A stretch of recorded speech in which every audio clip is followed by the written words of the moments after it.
গল্প তুলে ধরব যার নাম হচ্ছে শিউলি।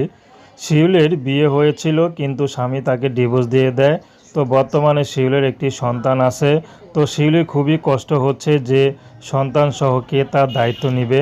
তো শিউলি ইউটিউবে এসেছেন ভালো একটা জীবনসঙ্গীর আশায়।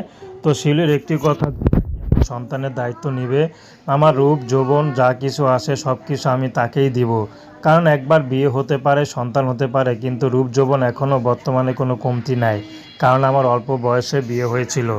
তো শিউলি চাচ্ছে মধ্যবয়স্ক কোনো পুরুষ, বিবাহিত হলে ভালো হয়, যেহেতু শিউলি বিবাহিত। কারণ বিবাহিত মধ্যবয়স্ক পুরুষরাই শিউলিকে কখনো কষ্ট দিবে না। আগে স্বামী তো অবিবাহিত ছিল, ইয়াং ছিল, সেই জন্য তার কষ্টটা বোঝে নাই বা সংসার কী জিনিস জানে নাই।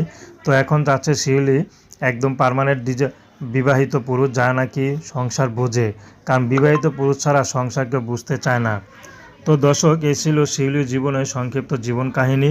তো শিউলি বর্তমানে তার মার কাছে আছে। তো তার বাবা নেই, তো তার মা